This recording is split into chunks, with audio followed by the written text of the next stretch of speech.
আজি আমাৰ নগাঁও জিলাৰ 7টা ৰাজহ চক্ৰৰ অন্তৰ্গত বানপানী ধুমুহাকে ধৰি প্ৰাকৃতিক দুৰ্যোগ, তাৰ পিছতে মাইক্ৰ' ফাইনেন্সৰ ঋণমুক্ত চাৰ্টিফিকেট আৰু 177 গৰাকীক উদ্যোগ বাণিজ্য বিভাগৰ দ্বাৰা চিড মানি এই অনুষ্ঠানত অৰ্পণ কৰা হৈছিল। আৰু মাননীয় মুখ্যমন্ত্ৰী ডক্টৰ হিমন্ত বিশ্ব শৰ্মা ডাঙৰীয়াৰ বিশেষ তৎপৰতাৰ বাবে আমাৰ চৰকাৰখনে এনেধৰণৰ টকা পইচাসমূহ পোনপটীয়াকৈ মাজত কোনো বাধা নথকাকৈ সকলো টকা পইচা যাতে তেখেতসকলৰ একাউণ্টত DBTৰ দ্বাৰা একেদিনাই সকলোৱে পায় তাৰ ব্যৱস্থা কৰা হৈছে। আজি লোকসকল ঘৰলৈ ঘূৰি যোৱাৰ পিছতেই তেখেতসকলৰ একাউণ্টত টকা পইচাখিনি জমা হ'ব আৰু সকলোৱে সেইখিনিৰ সাহায্যৰ দ্বাৰা উপকৃত হ'ব বুলি আমি আশা কৰিছোঁ। মই আজি ইয়াত আমাৰ সন্মানীয় বিধায়ক ৰূপক শৰ্মা ডাঙৰীয়া, সন্মানীয় বিধায়ক শশী দাস ডাঙৰীয়াকে ধৰি আমাৰ জিলা আয়ুক্ত আৰু বিষয়াসকল আছিল। আমি এই অনুষ্ঠানত উপস্থিত হোৱা সকলো লোককে আমি ধন্যবাদ জনাইছোঁ।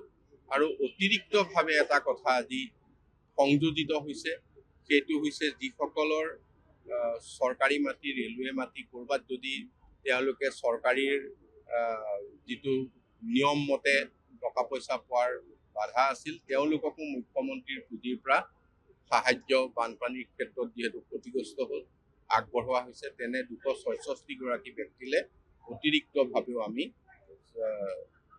মুখ্যমন্ত্ৰীৰ বিশেষ প্ৰচেষ্টাত চেক প্ৰদান কৰিছোঁ।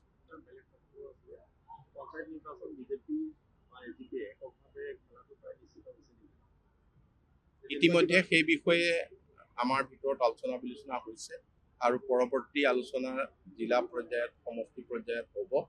আমি ভাবিছোঁ এইবাৰ সমিল মিলৰ জৰিয়তেই, যিহেতু মাননীয় মুখ্যমন্ত্ৰী ডাঙৰীয়াই এই ক্ষেত্ৰত মতামত প্ৰকাশ কৰিছে, সমিল মিলৰ ক্ষেত্ৰতে আগবাঢ়িব।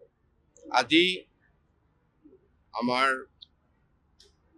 নগাঁও জিলাৰ 7টা ৰাজহ চক্ৰৰ অন্তৰ্গত বানপানী ধুমুহাকে ধৰি প্ৰাকৃতিক দুৰ্যোগ, তাৰ পিছতে মাইক্ৰ' ফাইনেন্সৰ ঋণমুক্ত চাৰ্টিফিকেট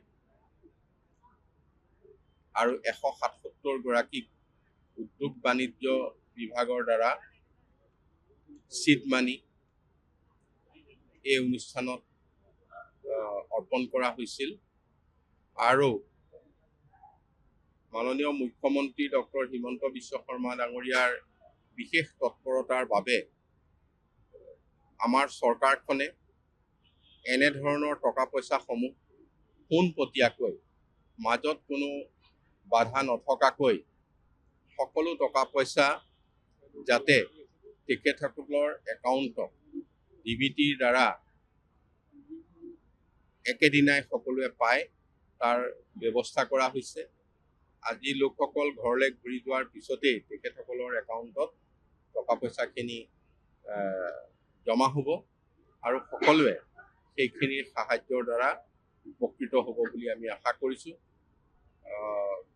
মই আজি ইয়াত আমাৰ সন্মানীয় বিধায়ক ৰূপক শৰ্মা ডাঙৰীয়া, সন্মানীয় বিধায়ক শশী দাস ডাঙৰীয়াকে ধৰি আমাৰ জিলা আয়ুক্ত আৰু বিষয়াসকল আছিল। আমি এই অনুষ্ঠানত উপস্থিত হোৱা সকলো লোককে আমি ধন্যবাদ জনাইছোঁ।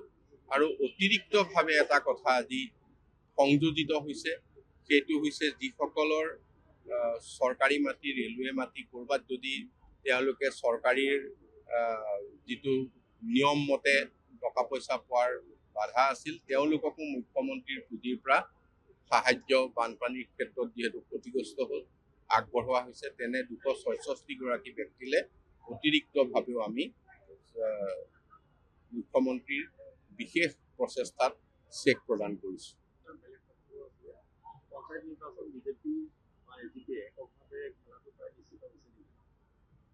ইতিমধ্যে সেই বিষয়ে আমাৰ ভিতৰত আলোচনা বিলোচনা হৈছে আৰু পৰৱৰ্তী আলোচনা জিলা পৰ্যায়ত সমষ্টি পৰ্যায়ত হ'ব।